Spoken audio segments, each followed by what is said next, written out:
What's up, family? It is Note with Stellar Reports here for another episode of Elevated Wellness, and I have with me an incredibly special guest. I had the honor to talk with him a little bit before this, and I can already tell it's going to be an amazing conversation, and you guys are going to be in for a treat. I have with me Klassik Poet. Thank you for having me. No, yeah, we've had a great conversation.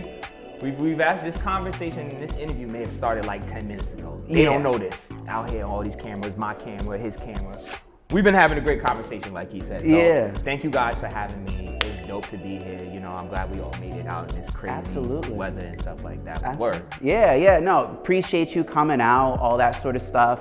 For those who don't know, you always like to start here, because you got to get a basis of like who you are as an individual, an artist, a person, so people can connect with you, the individual. So for those who don't know you, describe yourself. Well, I'm a recording artist, but more than that, I'm a very intentional expressionalist who likes to help all of our mental health by letting you know that success is something that just you create. And I think my 11-year career has been very reflective of that. I'm somebody who allows themselves to have really lofty goals while remaining very present to the everyday journeys of life. So, you know, I'm somebody that, you know, walks, talks, portrays himself, understands that he's a superstar in the making, but also understands that says people are very much capable of creating that success within ourselves. So, yeah, that's Klassik Poet in a nutshell. and I would like to think that, you know, I rap exceptionally well. You really do. Like, I just gotta say, like, the bar work on the album, which we'll end up getting to, insane. Like, writer to writer, and also like you have a poetry background, I'm assuming. I do. I actually wrote a poetry book. You wrote a poetry book. Yeah. Okay. What was that poetry book about? It was literally we was in the pandemic at the time, and it's just a bunch of assorted thoughts catered around mental health. You know, I kind of just made myself really vulnerable, and I just used myself as the vessel of like every emotion. So if I was like just kind of like down that day, I maybe wrote an excerpt that just kind of expressed that. If I was happy that day, I wrote an excerpt, because just like I think the most tunnel vision thing in life is to think that you're the only person going through things. So I was just like, listen, we're all in this pandemic. Absolutely. We're all going through our own internal struggles. Why don't I just be vulnerable and put how I'm feeling? And, you know, to no surprise, you know, there was a lot of people that like this day would tell me, yo, your poetry book that I got from you really is helping me get through this hard day. And I'm just like, well, that was the point, and you know, obviously, I feel like I did the job. So absolutely. Well, what is the name of the book? The book is called SAD FM. SAD FM. It was an acronym for Save a Dance for Me. That was actually the album that I put out 3 years ago before. Really? Somewhere in the gray area. You know, that's something that I'm gonna get up and running again. You know, we kind of stopped on kind of like the purchasing and the selling of the book, just because it was so like tied to my last album that when we moved on, we kind of just was finding new ways to, you know, market the new album. But also the book is just, it's bigger than, I would say, just an album. It's something that I can continuously put out. And I think that it'll mean a lot to a lot of people. So me and my team are in the workings of getting that, you know, the book. We're in the process of re-releasing it at some point this year and stuff like that. Because I think it's for me, you know, listening to even this body of work as well with Somewhere in the Gray Area, it seems like, you know, because you're so vulnerable in your lyrics, that you it's almost like a time capsule of all the emotions you went through in that moment. So it would be very powerful, to be honest, if you wrote you know, that last book during the pandemic, sort of where your mind space is now from a poetic standpoint, right? Right. And it's not something that, you know, because, you know, my name is Klassik Poet, so I think it ties pretty well, even though that wasn't the intent. But I think that, you know, writing poetry, maybe writing more poetry books, that's not something that has to be conducive to just one album. That's something that, you know, I could put out another edition of it, you know, this time for, you know, behind this album. It's something that I could consistently do. So we're in the process of it, but thank you. That's a good idea. Let's kind of continuing on, like keeping it side by side in hand, absolutely, yeah. Because you are an incredible writer, kind of which I was alluding to a little earlier. Like your bar work is insane, which I had to ask if you had a poetry background, because you can tell, who's really like. For me, rap always stands for rhythm and poetry. Yeah. And some people forget the poetry aspect of it, and like I feel as though you nailed that on the head with like this album and like a lot of like your other work as well. I would say it with me, I think, and I think a lot of really, really like lyrical artists or artists who are just really good at evoking emotion or telling a story. I think a lot of us start not rhyming. So when I started writing, it started with poetry. You know what I mean? I'm not. It's almost sort of a cliche, but it's true. Like I started writing kind of like, and not even just poetry. I started writing down like expressions, like how I felt.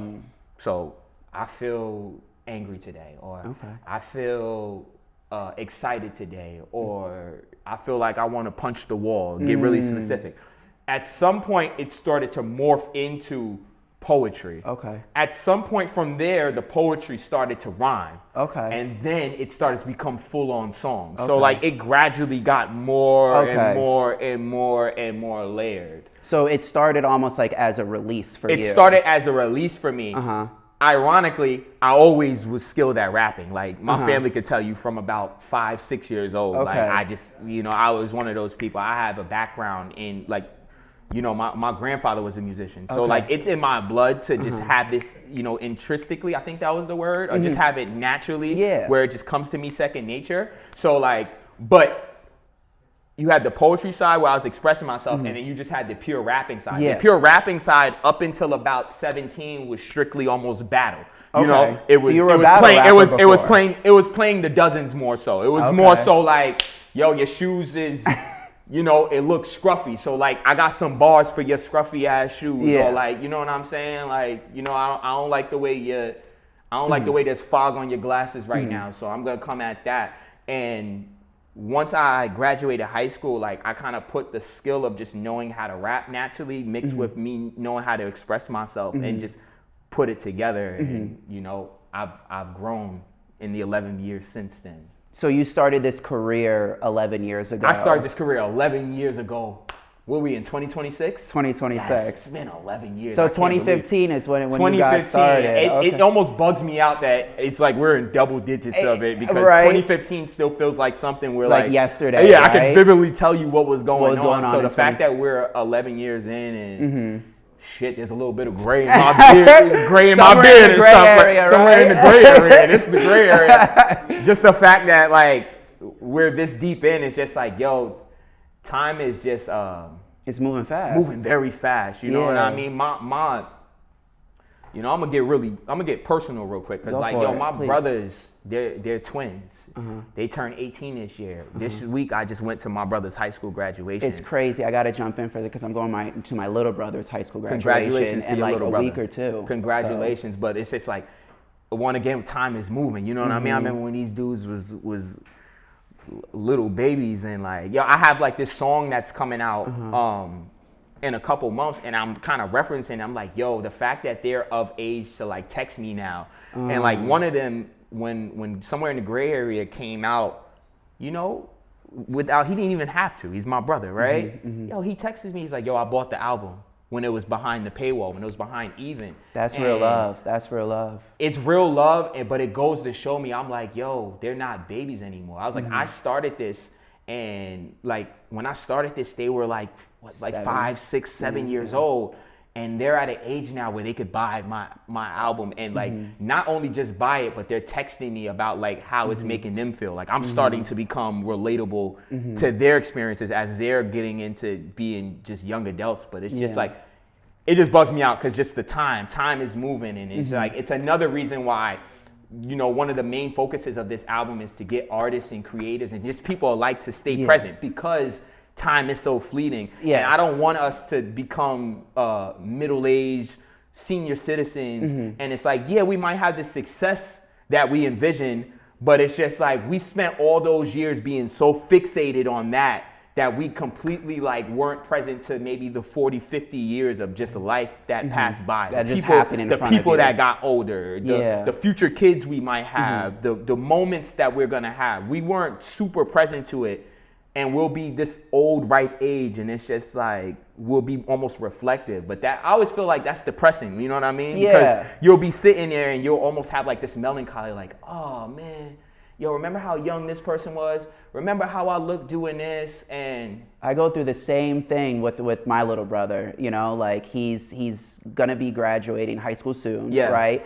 And like it's a very interesting feeling knowing that like what I'm doing out in the real world, like they're witnessing, and now they're starting to be part of it. You know, they're not just like kids with this like background story happening. They're engaging. They're in gonna it. go out. They're gonna make their own identities. They're gonna become more. He's gonna become more of a young adult, and then the beauty is he's gonna start to understand you more. He's gonna start to understand, like, you know what I mean. You're clearly somebody who, you know, who's went after their dreams. I appreciate that. You know what I mean. He's seen that as a kid, but they don't really understand how much it takes until they get of age, or until it's time for them to come into that fork in the road where they're making their own decisions, or if they have this need to express who they are, and they might feel, you know, certain kids feel restricted maybe because they may have not had that example growing up. Your brother is fortunate enough to see you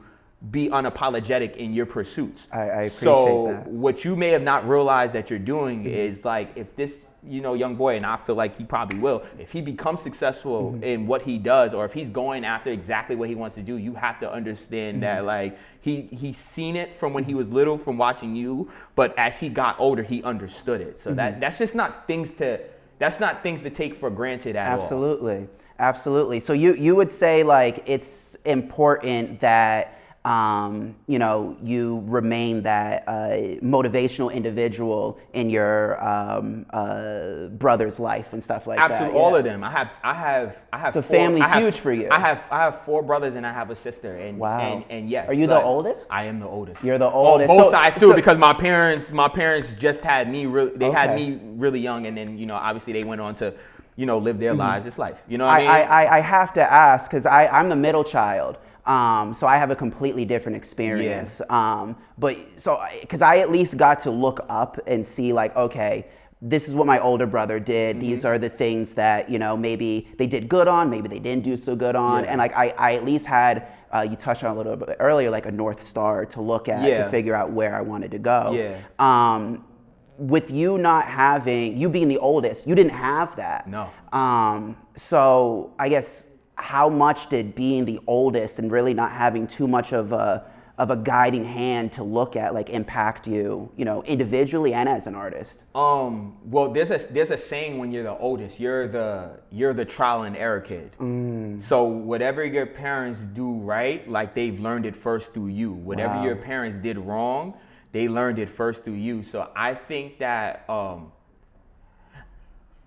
it started as almost like a pressure, but it's almost now a responsibility that I'm proud to bear. And the fact that you're always the example, even if you don't realize it, even if your younger siblings are acting like you don't even exist, even when they get older and they act like they're not watching, they're watching everything you're doing because you're that first example, because you're going to be the first to graduate high school. You're going to be the first to potentially go to college. You're going to be the first to land a job.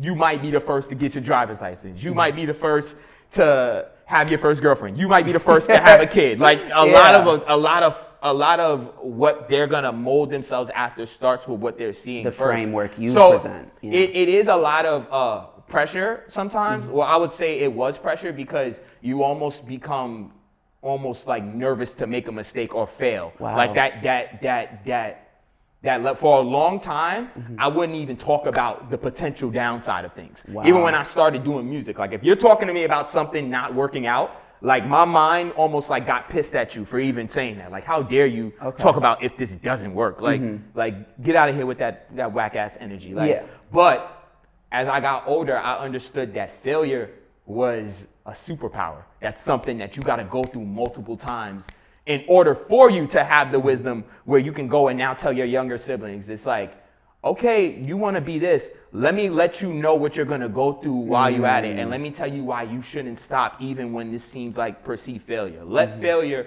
be your best friend. And I guess that other than obviously like my parents and maybe like my older, like older family members and stuff like that. Other than that, I didn't have that older sibling to tell me like, yo, like you're gonna go through this, you're gonna fail multiple times. I had to figure that out myself. So there is a lot of pressure with that, but the pressure that you feel, like I said, develops into a sense of responsibility. Yeah. So I don't care if the twins or my brother Jackson or my sister Carson, who's gonna end up seeing this, I don't care how old they get. I don't care if they're 40 years old. Like I always feel a sense of responsibility for all of them. That's beautiful. You know what I mean? That's beautiful. So. One of the things you said that incredibly powerful in it was that failure is your superpower. And I think a lot of people may not grasp exactly that concept because I agree with you. You can only learn and grow through failure, right? Was there a particular moment, like what was the biggest hurdle you've ever had to overcome that helped change that perspective of you that like, okay, this isn't a failure, this is a moment of growth for me? Was there a particular moment? There's been several moments, honestly. That's a really great question. I'm glad that you asked that because it's allowing me to take a minute to pause and think about some of those pivotal moments where I really understood that this was an experience that I was meant to have. The one that sticks out as of right now to this day has to be like the circumstances surrounding my first album. Okay. My first album, I had almost begged to the music gods, like, yo, I want to go on tour. I'm tired of being like here in New York every day. I want to go out and take this music out and explore. I don't know how that was gonna happen. The level that I was at, it almost didn't make sense. Who would put me on a tour? Like, how is that upside? But as the guys that had it, I somehow, an opportunity came where a friend of my father's and like his coworker, like that was his family. He was, a well-renowned music producer, but he wanted to be a DJ now. Okay. So he put together this international tour and he needed artists to help support. Lo and behold, the opportunity of me going on tour opens up within a month of me dropping my first album. I get the opportunity at 21 to leave the United States of America and do like this 13-show tour out in Europe.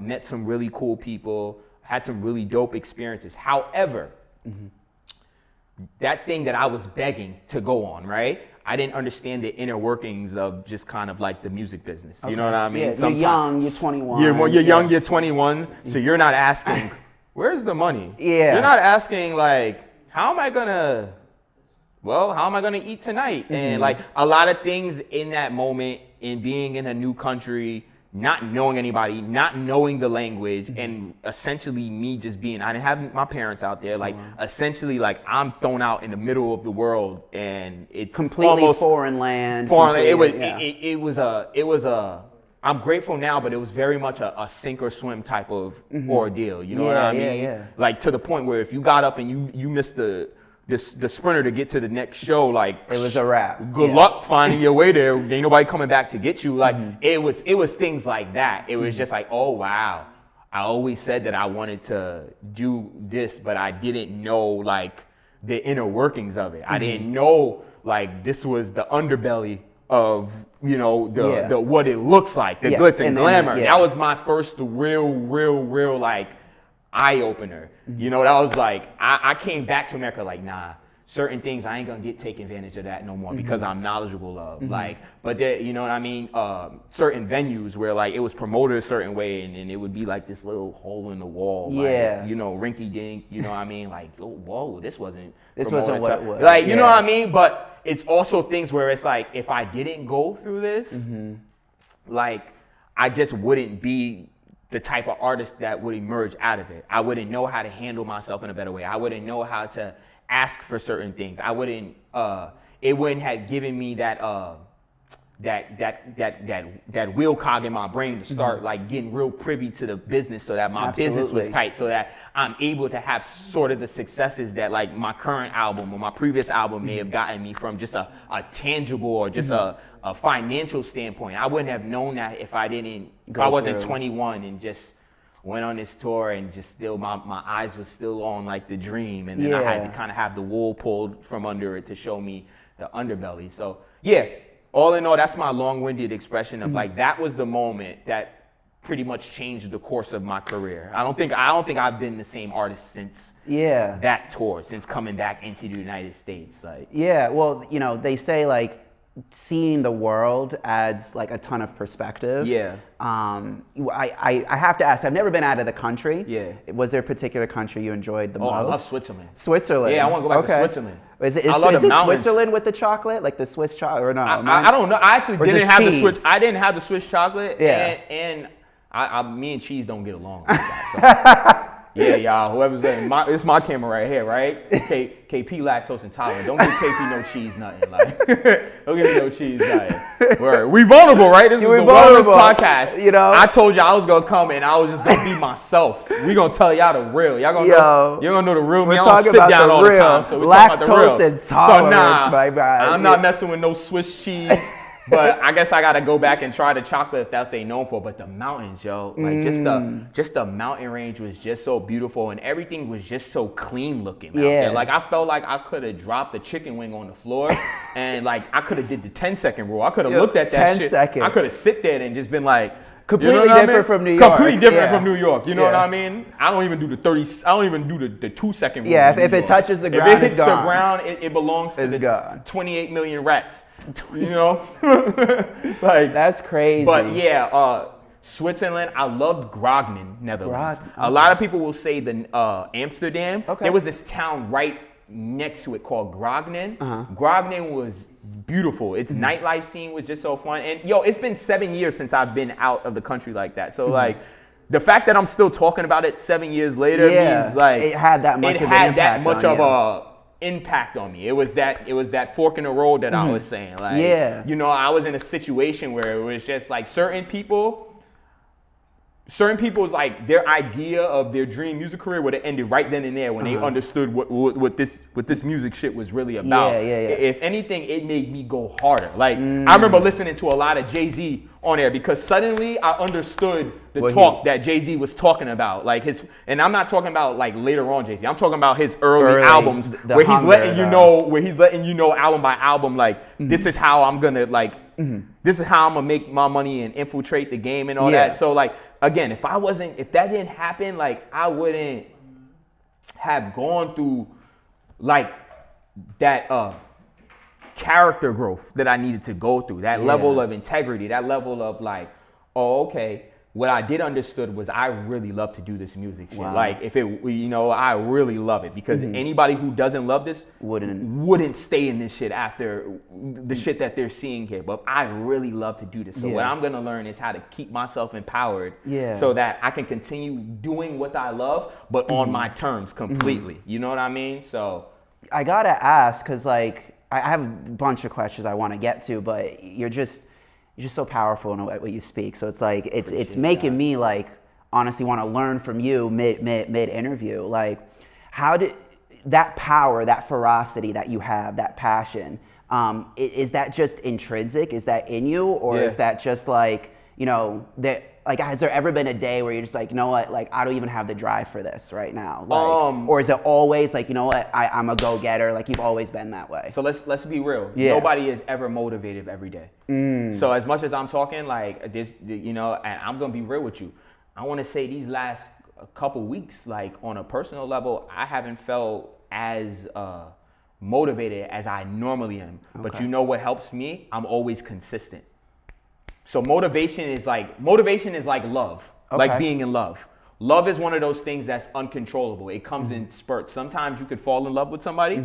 Sometimes you could fall out of love with somebody. Married couples who are successful, there's no way that they go 50, 60 years and every day the level of like, I'm in love with you stays the same. It's just not the case. What they do is they're consistent. So if there's periods in their life where it feels like the love may have dipped, what they do is they find things like, what could we be consistent at? Even if that's like, yo, we're going out to dinner every Thursday. We're going to find a new spot to have dinner. This is maybe what keeps maybe like the relationship strong, even when maybe like the natural feelings may come and go. So that when the love comes back full-fledged, you guys stayed consistent. So that translates to a lot of things in life. If you are, you know, not motivated to go to the gym, because people like going to the gym. I know Stella likes going to Pilates.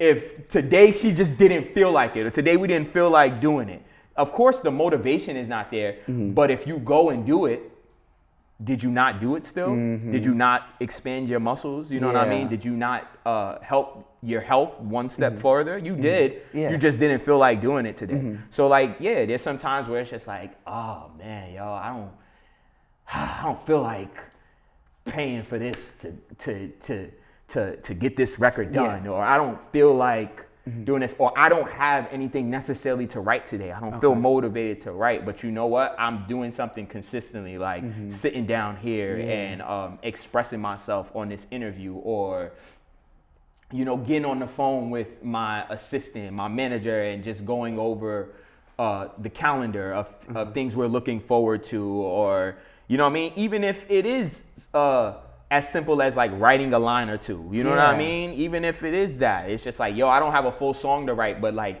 I'm just gonna write down just kind of like a fill-in or a one-liner. That's consistent. So consistency will always get you to your destination, even when the motivation comes in spurts. Wow. That's huge. Like, I need y'all who are watching this, like, listen to that. Like, there's a big difference between motivation and consistency, because I completely agree with you. I think a lot of people feel as though they can only move when they're motivated. And that stifles your growth. I have a lot of homies who are in music and stuff, and it's like, that's kind of like, I watch and I feel like that's what they go off of. They go off of like how motivated they are in the moment. So it's just like, yo, you can't bank on that, because sometimes motivation may not come for months. And it's like, okay, so now you're motivated, right? Now you're making these records, but you weren't consistent for these past however months. So it's just like, what's gonna happen is you're gonna be motivated. You might put out the record, and then you may not get a desired result that you want, because you may have not been consistent up to that point. And what that's gonna do is it's gonna take your motivation away again. It's gonna be this vicious cycle of you not being motivated, you being motivated, you having an output off that motivation, it not going the way you maybe envision it, because you may have not been consistent. You know what I mean? Whereas opposed to, if you've been consistent and not motivated, when the motivation and consistency line up, it's like, and the success lines up, you could say like, yeah, well, like I never stopped at all at any point. So, absolutely. But it is unrealistic to think that like you're always motivated. And I, as an artist, want to tell you, artist to artist, no, none of us are ever motivated every day. Even even the people that we aspire to be, the people who have made it to the very top of our business, they're not motivated every day. That's just a human But they thing. show up every day. But they show up every day. You know what I mean? Understanding at this level, like this is what I am. This is my enterprise. So it's like, you know what I mean? Drake can wake up one day and just not be motivated to be Drake, but he was consistent as hell for years being Drake. So it's like he's never now not gonna be Drake. Absolutely. And he's at a point where the Drake machine works for him now, even when he is not motivated to get out of bed necessarily and do it. You know what I mean? So just stay consistent. All upcoming artists, all artists at a certain level, even the ones who's really close and like hasn't passed that hump, just stay consistent when you're not motivated. And I'm pretty sure that you're going to get to exactly where you need to be, and the motivation is just going to come right back, just like love. Yeah. No, I that's incredible. Like I have chills right now, because it just hits so home. So I appreciate you sharing that with all the artists and listeners out there. Absolutely. Speaking of consistency and constantly showing up, all that sort of stuff, you put together an amazing body of work that I listened to from front to end.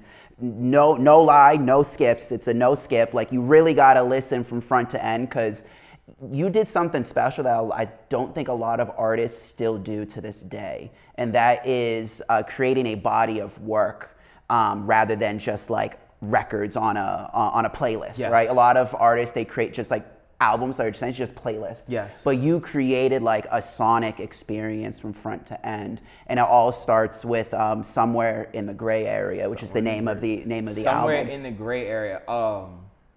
No, I'm a real student of this music thing. Like, you know, we got, you know, like I said, you know, I have a background in music because my family has had success in music, whether on the actual musician side or on the business marketing side. But in addition to that, like, I just grew up, like, I don't know if like God placed it into my soul as, you know, my mother was incubating me or what, but like, and she'll tell you, like, one of her favorite stories is, I guess I was like a real like infant and she was humming to me, and I guess I picked up on like what she was humming to the point where the third time where she did it, like the infant me hummed back, like wow. It was something like I still don't like, you know, I don't know it, but she tells that story all the time, and like my dad vouches for it. So apparently this thing was naturally a part of me. But also too, like I'm telling you, man, like I felt music, like, and I felt the experience. So like I'm somebody who spent hours as a kid not playing like video games like that, more so, but like ravaging through like my mother's CD rack and like pulling out Michael Jackson's Thriller tape and listening to Thriller front to back, unless it was Billie Jean, which I ran back maybe 6 times within that. But fair enough. Front to back, or like Stevie Wonder, like Inner Versions, Songs in the Key of Life, like those albums that it wasn't just putting together an album, it was creating a whole world around it. Even more recently with like the Kendrick Lamars of the world, the To Pimp a Butterfly. Yes.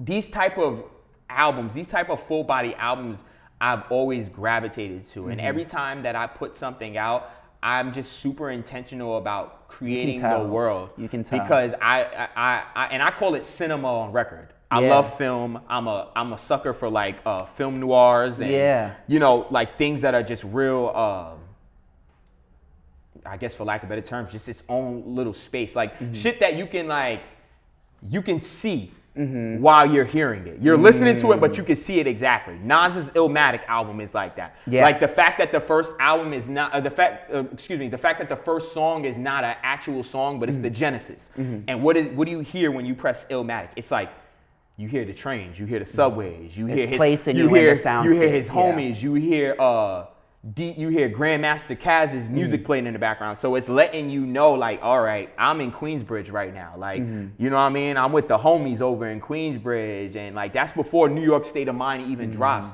Those little, and you used the word, you said nuance. Yes. Those little nuances, those little detailed things, that always gravitated me from really, really little. Like Same. I love the parts where it just felt like I was listening to a movie and like, as opposed to just simply it being watched. You know what I mean? It's the same as a book. When you're reading a really good book, you're visualizing everything. And sometimes when you go and see the movie adaptation afterwards, like, you're nah, just that's not what I saw. Disappointed to the point where it's just like, it don't even matter what you just watched. Like what your brain created off of what you just read, or what your brain created off of what you just listened to, is like, that's so powerful. You know what I mean? That's creativity in its purest form. So like, when I approach things, I can't even approach it. It's just like, let me assort all these things together. Like my soul don't even feel fulfilled because I'm such an intentional and such a wide-driven person. And it's like, what's the central theme of this one? Yes. You know what I mean? What chapter in my life am I in right now? You know what I mean? Where these 9, 10, 11, 14 songs are just like examples of the overarching theme. And just me being a student and me having an appreciation for the creation of albums, full body albums, is just my identity. It's really, it really is part of me, I would say. It's really, it's I don't think I will ever put together just something that's just like an assortment of things. Yeah, no, you can tell every single sound, every single lyric, every single feature, even the order. You can tell all of it is meticulously crafted. Like a painter on a canvas, right? You know, they didn't just put that bush there for no reason. There was an intention behind that bush, you know, being there. And I have to ask, because the production is crazy, and you mentioned you're also a producer. Did you produce it? D-Cos, yes. Okay. D-Cos produced 95% of the record. Shout out my boy Quiggs. Quiggs is from Connecticut. He produced Body Language. Okay. That's the one song on the whole album. That was a tough record. That's a tough record. Shout out Ariana Marie for the feature. Shout out my boy Sue, who helped mix the joint. I'm giving everybody their props every time. But D-Cos, if outside of that, D-Cos produced all other 13 records on there. I had my first ever real production credits on this album. I helped him actually create some of the demos for certain albums. So TikTok is that's a song where I actually did that demo. I produced that one myself. I did it off of GarageBand, and literally it was just something that was just in my head. I could not get that beat out of my head. I was like, yo, this is just... It's catchy. It's catchy. And I was like, it's one of those eardrugs where I'm like, if the beat is one of those, like, it's pulsating. So I was like, if it just keeps going, it's going to stick with people. And I remember sending him the demo and him coming back to me with something. I'm like, nah, that's not it. Singing that. And he came coming to me the 10th time. And I'm like, nah, that's not it. Wow. Him coming to me the 80th time. And I'm like... nah, that's not send it back. And then the 81st time he came to me, and I was like, that's it. Okay. Exclamation marks and stuff like that. So I drove him crazy, but when we nailed it, we nailed it. So like, it just goes to show your intentionality, like you knew the vision. You know, me and D-Cos's relationship is deeper than just like the producer sending me records or me sending him records. He actually took the trip with me out to record a lot of this stuff, or I took the trip to help him record all this stuff. So when we started the album, we started out in Nashville. I told him we was going to Nashville. He got on a plane from where he was at. He lives in Georgia. He got on a plane. He met us in Nashville. We got the first half of the album done. He books a studio session over by his way in Savannah, Georgia, where he lives at. He's like, yo, I have this open time, perfect timing. We're working on an album. Let me get down there. Me and my homie drive maybe 17 hours down to, you know, and we're between us seeing some other people while we're heading down south. Of course. We're between North Carolina, Atlanta, Georgia, and Savannah, Georgia. Oh, gosh, but we're working on this album. So like we were in the studio with each other, and that means the world. You know what I mean? That's it's so different as opposed to like you getting emailed a record. And that person-to-person experience. that person-to-person experience, because we get to find out what works, what might not work in real time, and we get to get real life feedback. So that's what you're hearing on the album. Absolutely. You want to talk about the production. It's because we were meticulously like working side by side, like how traditional I think like Michael and Quincy or Snoop and Dre, like it was one of those. And again, like the humanity throughout the record, like you feel it. You feel a lot of the love. I think you probably have touched on in a bunch of other interviews, but for those who haven't seen your other interviews, I have to ask, what does the gray area mean to you? I have to walk away knowing that. The gray area to me means that success is something that is entirely created by you. Wow. There is no one size fits all destination to success. If you are intentional about what you want to do and you know the destination, just understand that everything in between is to get you to that destination, no matter how long it takes or the detours that come with it. So everybody needs to stop thinking like it goes from here to here in terms of the journey, and they need to understand that here to here actually looks like this, and then it actually looks like this, and then you might have to put your car in the auto body shop for a second because the tire gave out, you know what I'm saying? And you got to continue on, and you might hit another pothole, and you might be stuck in a ditch for a couple days, and you might get out that ditch, and you might keep going and stuff like that. Then it might rain and you might have to pull over because the rain is thundering and stuff like that. And then you go right here and then you might get tired and you need to go to a rest stop and stuff like that. And then you might get here and you know what? You might actually get robbed. Somebody might actually come and rob you. You know what I mean? Point at gun range. You know what I'm saying? You might have to give up the money. You know what I'm saying? That you just but got you live to see another day. You know what I mean? And then eventually, suddenly, you see the destination and you get able to smoothly drive through it. You know what I mean? But now you're not even like rushing through it. You're just smoothly there because you're just like, now I see what all of this bullshit and like all this, these detours was for. It was for this. And you know what? I'm grateful of everything that got me to this point. Wow. So you have to understand that like, no matter how long you guys' journey is taken, the gray area to me means that I can create my success. If I am a human being on this earth who breathes, lives, and it will eventually die like the next human being, then the next human being has to understand that success is something that is defined by them as opposed to being defined in a dictionary or defined by somebody else who created their success. Yeah. That's the gray area, y'all. Life isn't black and white. There's no such thing as a black and white life. It always is in the middle. Yeah. Life isn't so binary. Life isn't as binary as we make it seem. We want it to be point A to point B. We want it to be black and white. We force life to be black and white. When reality is, it's always gray. Yeah. You know, it's always more nuanced. It's always more in depth. It's always more dynamic than what's being shown. Absolutely. I'm going to hit you with a hard-hitting question as the last one. I'm with it. You with it? Acai bowl, is that your favorite like snack or food to eat? Because like you mentioned that a lot. Like, it is. It's one of my favorites. Yeah. You mention it twice in the album. One as a record, and then one I think you. I know exactly the record. Yeah, I mentioned it. I mentioned it just kind of talking my shit on Game Ago. I was just kind of I was feeling myself, and I'm just kind of that was a song I was letting you know, yo, I'm healthy and I'm the best. And none of y'all can touch me, and yes, I really feel that way. Yeah. But yes, acai bowl is one of my favorite like snacks to eat. Yeah. It's funny because it has a double meaning. The actual song, I was grateful to be on a trip with my family in Jamaica. Oh wow. And just I was off the island. Like I was, I had my feet to the water. I was writing this record. And just like if you listen to it, it's real. It has a real calypso to it. It's real yeah. You know what I mean? It has a real kind of like island sound to it. I was it has a lot of flavor to it. Yeah. And I was like, flavor. I love acai bowls. And that's just kind of like it literally was that simple. I was like, this has a lot of flavor to it. I love acai bowls. Let's name this acai bowl because this song got a lot of flavor to it. Yeah. No, I had shout out Indigo General, man. Yo, acai bowls, For real. And you know what? We actually got their attention too. We did like a little short with me eating an acai bowl, and sure enough, Pliables and stuff like that's awesome. They collabed themselves to our post because they were just like dope. I don't know if we see rappers really like promoting acai bowls like this. It was just so out of left field. I was like, I have to bring this up. I was like, perfect opportunity. I love acai bowls. I don't really see too many rappers jumping behind this. Let me be the first acai bowl spokesman. There it is. Yeah, I might need to get myself one after this. Yeah, to be honest. I mean, it's better, Yeah, for real. Yeah. What do you got coming up next?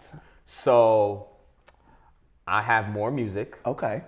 We are nowhere near out of the gray area. So just know that any new music that I put out, it's still part of this beautiful self-created world that is somewhere in the gray area. We have shows coming up. Hell yeah. I'll get y'all all the details on the shows coming up for real. I'm hosting a workshop in a couple weeks. My very first creative workshop. If you got time, come. I definitely excited through. Bro. Come through. It's gonna be at Hudson Yards. Okay. So it's gonna be at a nice location. And like I said, it's my first workshop I'm hosting, and it's for all creatives, not just musicians. And it's gonna be a nice little safe space for creatives to come share what they got going on and get some good feedback and maybe earn some real credible passive listeners in the process. So I'm I'm getting into my real event planning phase of my career now, where we're putting together things ourselves. So just more music. More events created by us, more events that we're gonna be hitting the stage, because it's been a minute since Klassik Poet really touched the stage for real, and really gave a performance that I know that I'm so itching to do.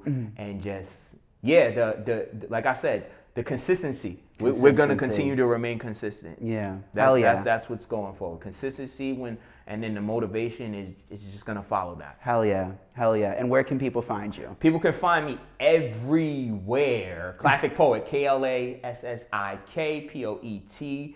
My album Somewhere in the Gray Area is out now. Firstly, it is on all streaming platforms, but if you know that if you feel that Klassik Poet loves you, right? You're gonna go on even. You're gonna pay the artist, right? But here's the cool part. It's not that you just get the album. You get like 7 extra exclusive pieces of content. And I mean, like, there's a music video that's not on YouTube. Wow. That's on there. And I mean, there's behind the scenes. So I'm talking about how I was in Nashville. Yeah. You get to see the actual recordings of certain songs on the album. I made sure to put that part of it. My music videos. I got 3 music videos for Somewhere in the Gray Area out now. All 3 music videos, as opposed to all music videos, most music videos that I wrote in the past, I wrote all the treatments. So when you buy my album off of Even, you guys get the treatments. You guys get to own the treatments, and you guys get to see the script. And then when you're watching the video, you guys have ownership of that. That's so cool. Mixed with a whole bunch of cool other stuff. Like, I'm actually not even gonna stop adding extra cool stuff to this purchase. It's a one-time purchase. It's not a subscription fee, so you're not gonna be paying $10.99 every month. You're gonna pay me once, and you're gonna get all this extra cool stuff that no one else is ever gonna have. Why? Because Klassik Poet actually loves you. He loves you more than Spotify and Apple Music. But it's also on Apple Music and Spotify and on all streaming platforms, just in case as well. So I say that to say, Somewhere in the Gray Areas everywhere. All of us are in the gray area. We're not gonna stop being in the gray area, and yeah. No, thank you for coming through, Ro. I really appreciate it. That was Klassik Poet coming with a bunch of gems all around for another episode of Elevated Wellness. Make sure that you like and subscribe, and we will see you next time. Love y'all.